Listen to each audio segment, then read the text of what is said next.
स्वागत है आप लोगों का जीआर स्टडी हब के अंदर। और आज अपन लोग जो है प्रोटीन के आगे वाला टॉपिक जो है फैट या वसा, उसके बारे में अपन चर्चा करेंगे। वसा बहुत इंपॉर्टेंट टॉपिक तो नहीं है, लेकिन एग्जाम के पॉइंट ऑफ व्यू से कभी कभी इसके ऊपर सवाल बन जाते हैं।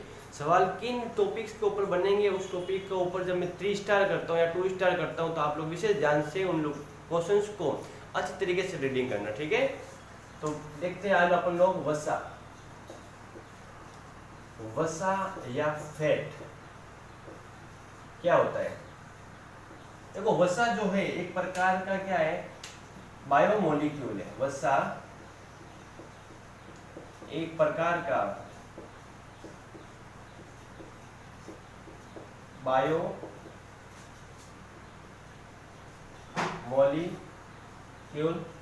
है। बायोमोलिक्यूल का मतलब क्या है, वसा एक प्रकार का जैविक कण है। क्या है? जैविक कण। और जैविक कण है, और इसको ही अपन लोग क्या कहते हैं, लिपिड कहते हैं। क्या कहते हैं? लिपिड।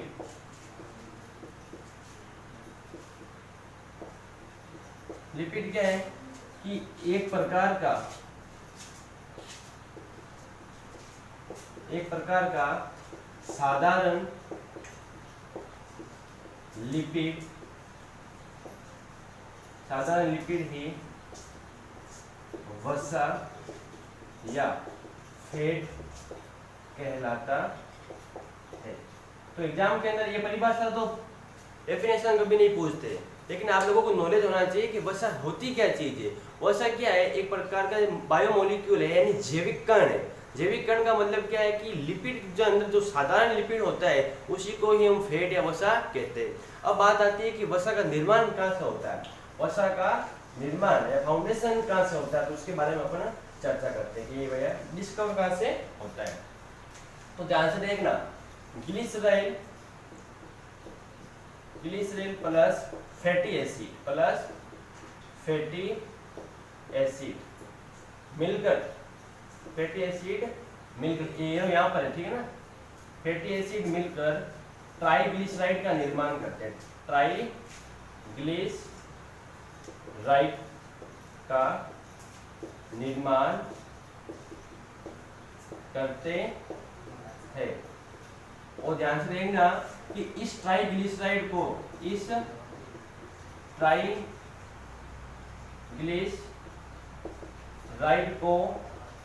ही साइंस की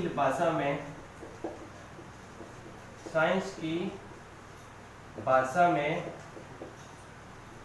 वसा या फैट कहा जाता है। तो ये इसका निर्माण है। क्या है? वसा का निर्माण कैसे होगा? Glycerol plus fatty acid, glycerol और फैटी एसिड का जब अपन साथ में रिएक्शन करवाएंगे तो इन दोनों का रिएक्शन के बाद आप लोगों के ट्राइग्लिसराइड का निर्माण होता है। और सामान्य भाषा में, साइंस की लैंग्वेज में, ट्राइग्लिसराइड को ही आप लोगों के वसा या फैट कहा जाता है। अब चर्चा करते हैं कि भाई प्रतिदिन कितने ग्राम वसा की आवश्यकता हमारे ह्यूमन बॉडीज को होती है, या फिर 1 ग्राम वसा के अंदर आप लोगों को कितने कैलोरी ऊर्जा पाई जाती है। तो इस टॉपिक को ध्यान से देखना कि 1 ग्राम वसा के अंदर आप लोगों के 9.2 कैलोरी ऊर्जा होती है। यानी देखो, मैंने आप लोगों को जब प्रोटीन पढ़ाया था, कार्बोहाइड्रेट्स पढ़ाया था, कार्बोहाइड्रेट्स का था 4.2 कैलोरी, प्रोटीन का था 4.1 कैलोरी, लेकिन यहाँ पर 1 ग्राम वसा में 9.2 कैलोरी ऊर्जा। मतलब वसा के अंदर क्या होता है, वसा के अंदर सर्वाधिक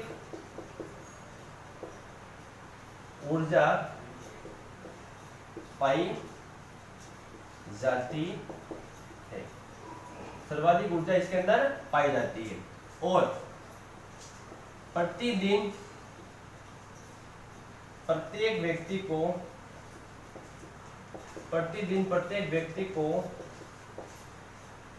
45 से लगाकर 75 या 75 ग्राम तक वसा का सेवन करना चाहिए। इंपोर्टेंट चीज है दोनों टॉपिक। इंपोर्टेंट जब होता है तो मैं आप लोगों की स्टार मार्क कर दूंगा, ठीक है, कि 1 ग्राम वसा के अंदर आप लोगों को 9.2 कैलोरी ऊर्जा पाई जाती है, और प्रोटीन के अंदर अपने पढ़ा कार्बोहाइड्रेट्स के अंदर 4.2 होती है और प्रोटीन के अंदर 4.1 होती है, लेकिन इसके अंदर 9.2 मतलब इन दोनों से दुगनी ऊर्जा इसके अंदर वसा के अंदर पाई जाती है। वसा के अंदर सर्वाधिक ऊर्जा पाई जाती है और प्रतिदिन प्रत्येक व्यक्ति को 45 से लगाकर 75 ग्राम तक वसा का सेवन करना आवश्यक है, अन्यथा उसके अंदर ऊर्जा का जो संचालन है वो बहुत कम हो जाएगा। अब अपन देखते हैं कि वसा जो है हमारे शरीर में क्या काम या क्या वर्क अदा करती है, क्या वर्क करती है, उसके बारे में अपन चर्चा करते हैं। तो ध्यान से देखना, वसा क्या करेगी, सबसे पहला काम क्या है, यह हमारे शरीर में ऊर्जा का संचालन सही प्रकार से करती है। ये हमारे शरीर में क्या करती है, ऊर्जा का जो संचालन है वो बहुत ही सही प्रकार से करती है, और ये क्या करती है, शरीर को अनेक प्रकार के रोगों से रक्षा प्रदान कराती है।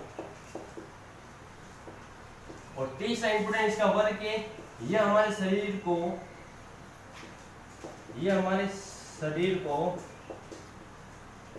वाटर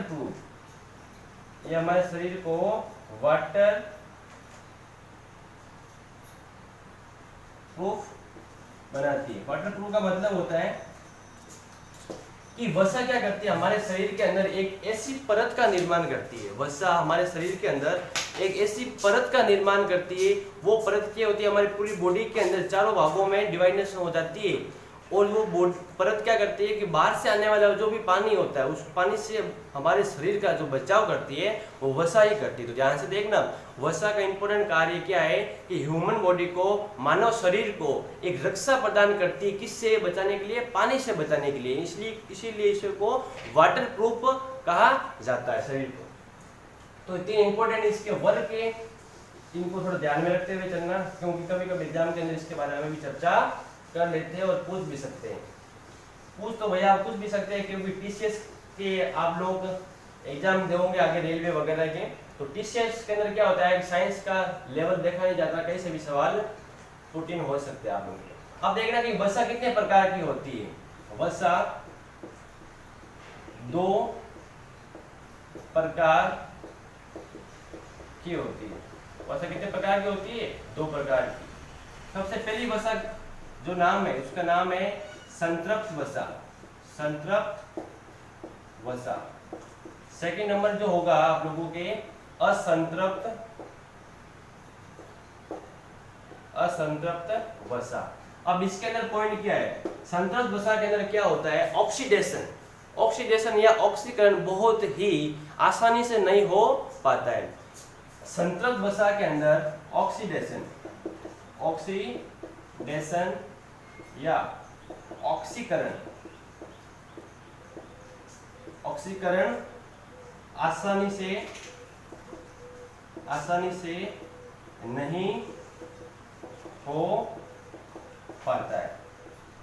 संतृप्त वसा के अंदर क्या होगा कि वसा का ऑक्सीडेशन जो है वो आसानी से नहीं हो पाता है, तो इसके अंदर क्या होता है, जो लिक्विड फॉर्म में वो लिक्विड ही रहती है। जब टेम्परेचर को अपन बढ़ाते हैं और टेम्परेचर जैसे ही घटने लग जाता है तो वो जो तत्व है हमारा वो सॉलिड अवस्था में आ जाता है। यानी इसके अंदर क्या इंपॉर्टेंट चीज है कि जब टेम्परेचर को बढ़ाते हैं अपन, टेम्परेचर को बढ़ाते हैं तो जो चीज वस्तु है हमारी वो लिक्विड फॉर्म में आ जाती है, और टेम्परेचर को जब आप लोग कम करोगे या घटाओगे तो वो चीज क्या बन जाएगी, आप लोगों की सॉलिड या ठोस बन जाएगी। क्या बन जाएगी, सॉलिड या ठोस, और लिक्विड यानी द्रव बन जाएगी। यानी इसकी जो एग्जांपल के बारे में चर्चा करता हूँ तो इसके जो एग्जाम्पल है बहुत ही सरल और आसान है, आप लोग आराम से अपने कॉमन सेंस की अवस्था से दे सकते हो कि जो टेम्परेचर को बढ़ाने पर लिक्विड फॉर्म में, टेम्परेचर घटाने पर ठोस फॉर्म में आने वाले जो तत्व होते हैं, जो एलिमेंट्स होते हैं खाने वाले, इसके अंदर आता है घी, मक्खन या फिर आप लोगों के नारियल का तेल। कभी कभी आप लोग जब सर्दियों के अंदर पैराशूट, नारियल का कोकोनट ऑयल लगाते हो तो वो बहुत ठोस अवस्था में जमा हो जाता है। क्यों? क्योंकि सर्दियों में टेम्परेचर घट जाता है तो वो सॉलिड हो जाता है, और गर्मियों में आपने देखा होगा कि वो बहुत लिक्विड फॉर्म में आ जाता है। तो उसका सबसे बेस्ट उदाहरण नारियल का तेल आप लोग मान सकते हो, घी को भी मान सकते हो। नारियल का ऑयल, नारियल का ऑयल। तो देखना कि संतृप्त वसा क्या करता है, वसा का ऑक्सीकरण आसानी से नहीं करता है। तो उसके अंदर क्या होगा, टेम्परेचर जैसे ही बढ़ेगा तो द्रव अवस्था में वस्तु आ जाएगी, टेम्परेचर घटाने पर सॉलिड अवस्था में वस्तु आ जाएगी। तो इसके इंपॉर्टेंट उदाहरण जो है घी, मक्खन और नारियल का ऑयल, इसके ऊपर आप चर्चा कर सकते हो। तो संतृप्त वसा के अंदर अपने चर्चा की। अब मैं बताऊंगा असंतृप्त वसा, जो हमारे खाने योग्य विशेष प्रकार से इसको माना गया है, असंतृप्त वसा को माना गया है। असंतृप्त वसा का जो सबसे फर्स्ट चीज है, ये क्या करता है कि वसा का जो ऑक्सीकरण है, ऑक्सीकरण आसानी से करता है, ऑक्सीकरण आसानी से करता है। और इसके अंदर क्या होता है कि आप लोगों को जो टेम्परेचर है, टेम्परेचर को चाहे आप बढ़ाओ या चाहे घटाओ, टेम्परेचर को बढ़ाओ या चाहे घटाओ, जो वस्तु है वो हमेशा हमेशा द्रव अवस्था में या लिक्विड फॉर्म में ही पाई जाती है, लिक्विड फॉर्म में पाई जाती है। ध्यान से देखना, असंतृप्त वसा के अंदर ऑक्सीकरण जो है वसा का, वो सबसे क्या होता है कि ज्यादा हो जाता है और आसानी से हो सकता है। तो इसके अंदर क्या होता है आप लोगों के कि जो टेम्परेचर बढ़ाओ या घटाओ, आप लोगों के हमेशा वो वस्तु लिक्विड फॉर्म में पाई जाएगी। और इसके एग्जांपल के बारे में जब अपन चर्चा करते हैं तो इसके एग्जांपल के अंदर सबसे पहला आएगा आप लोगों के जैतून का ऑयल, जैतून का तेल, बादाम का तेल, आलमंड ऑयल, बादाम का तेल, सोयाबीन का तेल। तो देखना कि असंतृप्त वसा के अंदर ऑक्सीकरण आसानी से हो पाता है और टेम्परेचर बढ़ाओ या चाहे घटाओ, वस्तु जो हमेशा लिक्विड फॉर्म में पाई जाएगी। और इसके सबसे बेस्ट उदाहरण जैतून का तेल, बादाम का तेल और नारियल का तेल। तो अब देखना कि सबसे अच्छा असंतृप्त वसा या सबसे अच्छा वसा किसे माना गया है। तो ध्यान से देखना कि जैतून का जो ऑयल है, जैतून का ऑयल, इसे सबसे अच्छा असंतृप्त वसा माना जाता है। तो ये वसा के दो प्रकार से आप लोगों को समझ में आ गए होंगे, असंतृप्त वसा और संतृप्त वसा। संतृप्त वसा के अंदर क्या होता है कि ऑक्सीकरण आसानी से नहीं हो पाता, जो वस्तु सॉलिड अवस्था में है वो सॉलिड में रहेगी, टेम्परेचर बढ़ने और घटने के ऊपर प्रभाव करता है। लेकिन असंतृप्त वसा के अंदर टेम्परेचर को बढ़ाओ या घटाओ, आप लोगों की जो वस्तु है वो हमेशा लिक्विड फॉर्म में या द्रव अवस्था में पाई जाती है। तो अब बात करते हैं अपन लोग वसा की जो अधिकता हो जाने से, वसा की अधिकता हो जाने से आप लोगों के शरीर के ऊपर क्या इफेक्ट पड़ता है, क्या प्रभाव पड़ते हैं, उसके ऊपर थोड़ी सी अपन चर्चा कर लेते हैं, ताकि जो कुछ भी एरिया वसा के अंदर आता है वो सारा कवर होते हुए चलेगा। अब देखते हैं कि वसा की अधिकता से होने वाले रोग। तो ध्यान से देखना, सबसे पहले क्या होता है कि अगर वसा की अधिकता होगी हमारे शरीर में, तो वसा क्या करेगा, हमारे शरीर के अंदर हमारी धमनियों में इकट्ठा होने लग जाता है, आर्टरी के अंदर इकट्ठा होने लग जाता है, यानी धमनियों के अंदर। ये जब मैं आप लोगों को हार्ट पढ़ाऊंगा उसके अंदर बताऊंगा धमनी का कार्य। धमनियों के अंदर वसा इकट्ठा होने लग जाती है, जिससे हमारे शरीर के अंदर एक बीमारी है जिसका बोलते हैं हृदय गाज। क्या बोलते हैं? हृदय गाज। इसको इंग्लिश में बोलते हैं लोग हार्ट अटैक, यानी वसा की अधिकता होने से ही लोगों को हार्ट अटैक आता है, यानी हार्ट अटैक की बीमारी हो जाती है। क्यों? क्योंकि वसा क्या करेगी, धीरे धीरे आप लोगों के आर्टरी यानी धमनियों के अंदर इकट्ठा होने लग जाती है, धमनियों की दीवारों को मोटी कर देती है, और उसकी से क्या होता है कि आप लोगों के जो ब्लड सर्कुलेशन है वो सही ढंग से नहीं हो पाता है, और उस अवस्था में हृदयाघात यानी हार्ट अटैक की बीमारी हो जाती है। और इसी का दूसरी बीमारी क्या है, दूसरी बीमारी होती है आप लोगों की एक इंडेक्स आती है, इसका नाम है इंडेक्स का BMI। BMI की फुल फॉर्म क्या है, तो आप लोग बोलोगे सर BMI की फुल फॉर्म है body mass index, body mass index. अब बॉडी मास इंडेक्स को हिंदी में क्या कहते हैं, तो आप लोग बोलोगे सर शरीर भार सूचकांक, शरीर भार सूचकांक, शरीर भार सूचकांक इसे कहते हैं। तो बॉडी मास इंडेक्स का हिंदी के अंदर अनुवाद होगा शरीर भार सूचकांक। तो BMI क्या है, BMI एक प्रकार की जो है रिपोर्ट होती है आप लोगों के शरीर के ऊपर निर्धारित है, वेट के ऊपर निर्धारित है। तो इसका BMI का जो फॉर्मूला है वो अपन ऊपर चर्चा कर लेते हैं। यहाँ से देखना कि जो BMI का सूत्र है, उस सूत्र आप लोगों के शरीर के भार और ऊंचाई के ऊपर डिवाइडेशन किया गया है, यानी BMI का जो सूत्र है BMI इजिकल्स टू आप लोगों के वेट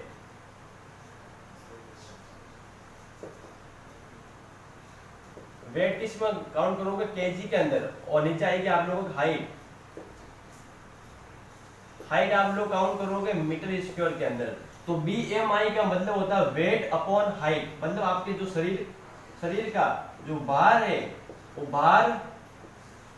भार के नीचे अनुपात के अंदर आप लोगों की आएगी ऊंचाई, भार आप लोगों लोगे केजी के अंदर, किलोग्राम के अंदर, ऊंचाई लोगे मीटर स्क्वायर के अंदर। तो इसकी यूनिट बन जाएगी किलोग्राम प्रति मीटर स्क्वायर। यानी जिस व्यक्ति का शरीर जो है इस सूत्र को फॉलो करते हुए चलता है, वो इस सूत्र को फॉलो करते हुए चलेगा, उसके हाइट के अकॉर्डिंग जब उसका वजन होगा तो उसके ऊपर ही इस BMI का महत्व समझ में आता है। तो ध्यान से देखना कि यदि व्यक्ति का शरीर जो है उसके हाइट के अकॉर्डिंग 18 किलोग्राम तक है, 18 से 20 किलोग्राम तक है, तो वो आएगा अंडर वेट के अंदर, यानी वजन कम है, उसका वजन कम है। यदि जब उसका वजन जो है 18 से 25 किलोग्राम के अंदर आता है तो सामान्य माना जाता है। लेकिन जब वजन जो है वो 25 किलोग्राम से लगाकर आप लोगों के 30 किलोग्राम के बीच में आ जाता है और 30 किलोग्राम से ऊपर हो जाता है, तो आप लोगों को ओबेसिटी या मोटापा घोषित कर दिया जाता है। तो ध्यान से देखना कि जो व्यक्ति को मोटापा की श्रेणी में लाने वाला जो सूत्र है, जो रिपोर्ट है, उसको ही BMI कहते हैं। तो ध्यान से देखना कि जो व्यक्ति का मोटापा है और उसकी हाइट के अकॉर्डिंग निर्भर करता है कि यदि उसका जो वजन है वो 30 किलोग्राम से ऊपर होने पर, 30 किलोग्राम से ऊपर होने पर मोटापे की श्रेणी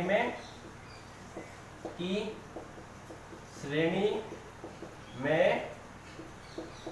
डाला जाता है। तो ध्यान से देखना कि ओबेसिटी जो है, मोटापा जो है, वो हमेशा BMI के ऊपर निर्भर करता है। तो ये वसा से होने वाली दो रोग है, बीमारी, एक तो हार्ट अटैक की बीमारी, दूसरी मोटापे की बीमारी। अब मोटापे की बीमारी किस सूत्र के अकॉर्डिंग या किस रिपोर्ट के अंदर आधारित है, तो अपन बोलेंगे BMI के ऊपर आधारित है। BMI की full form body mass index.